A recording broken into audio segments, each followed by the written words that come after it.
We have as a guest today Dr. Steve Novella, who just dropped in on us, somewhat unannounced, but also somewhat planned. Steve, tell them who you are.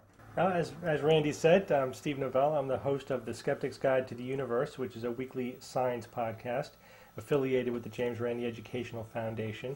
So, Randy, we were talking about earlier the intersection between the human brain, which is my specialty, I'm a neurologist, and magic, because magicians are actually put into practice a lot of practical knowledge of the human brain about how to deceive the way people process information, so ways of exploiting the foibles of the human brain. The point that I would make here is that as a magician, I discovered that as a young magician, just as a kid, I discovered that I had to know a lot about psychology and the way people's brains work. Now, I never got into it as deeply as you have, of course. You spent your life at it. But I did learn a few things, and some of those things I think I was able to impart to not only the other magicians, but a few scientists along the way. For example, one thing that we learn as soon as we get into the profession is that people assume a lot.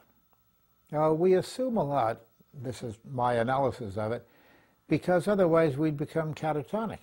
We just stop dead. You know, you look at traffic lights. Red means stop, and green means go, and yellow means go like hell. Mm-hmm. And if you had to wonder as you reach the edge of the pavement, have they changed the meaning of the lights? Are the colors changed around, or am I not seeing them correctly? You know, I often tell my audiences when they sit down, after they've been comfortable and I've talked to them for a while, I say, you know, you folks make a lot of assumptions, and I hope you will for the sake of my act. I didn't see anyone test the chair. Mm-hmm. When they came in here, did you test the chair to make sure it was sufficient to support your weight? No.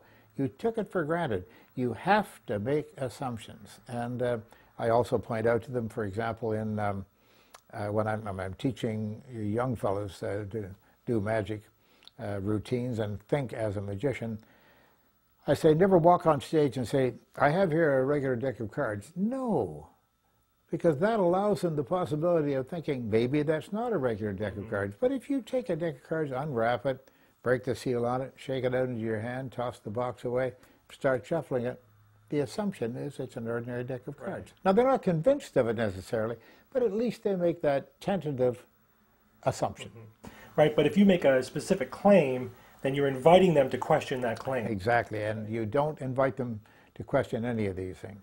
Our brains make a lot of subconscious assumptions for us. Indeed. And once you learn what those are, then you really can freak people out. That's what the basis of a lot of optical illusions is, exploiting those assumptions that our brain is making just by the way it evolved to process information. For example, if something's smaller, it probably is farther away. Things get smaller as it gets farther away. So you could trick people with optical illusions to think that something is farther away by presenting them with a smaller version of something than they're used to seeing, for example. How do magicians take advantage of that kind of thing? In an illusion box. Now, we all know that there are boxes that are designed specially to create optical effects and illusions.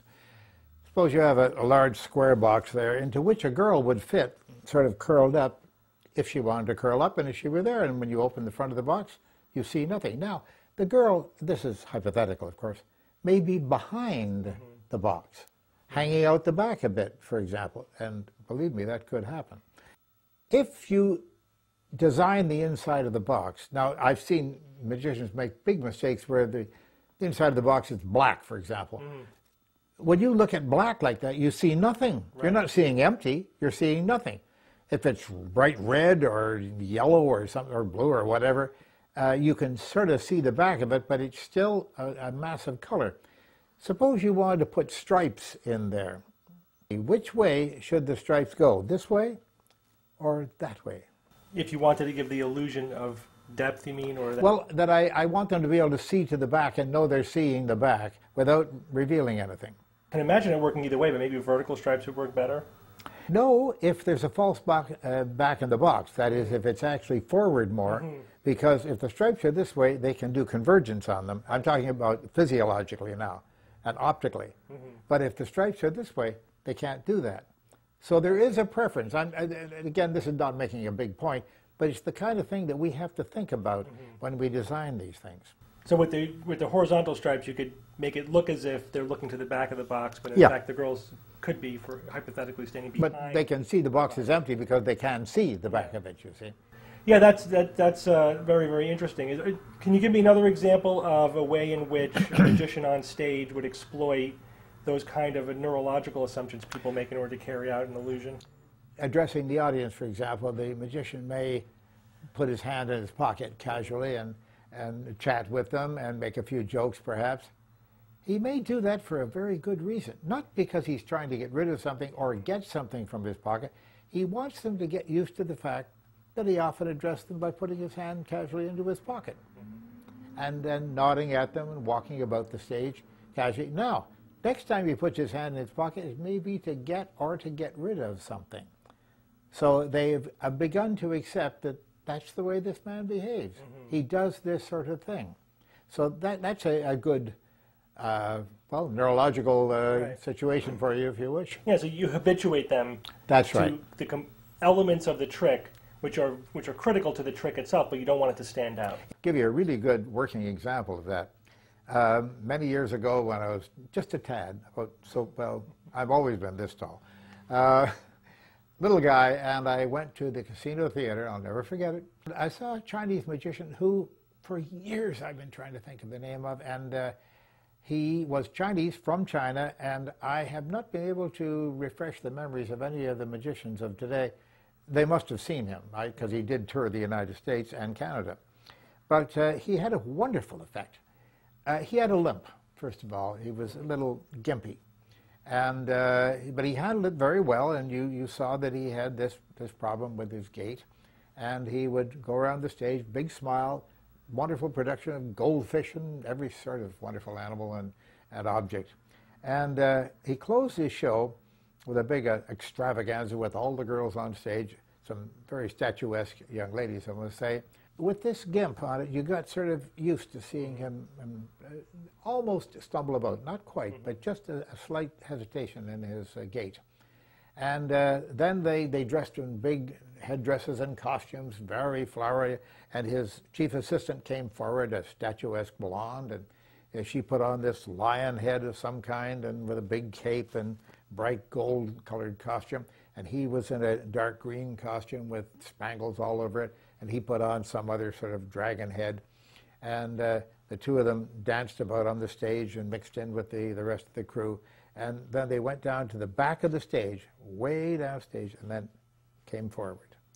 They marched forward holding hands, and suddenly he had lost his gimp. And she picked it up. And when they reached the front of the stage, they took off the heads. That was the magician. That was the girl. And they had changed costumes on the way, somehow changed position. But the gimp, when we saw him leave the theater afterwards, he wasn't limping. That was entirely an act that he sold the audience on accepting that he was the one who stumbled about the stage.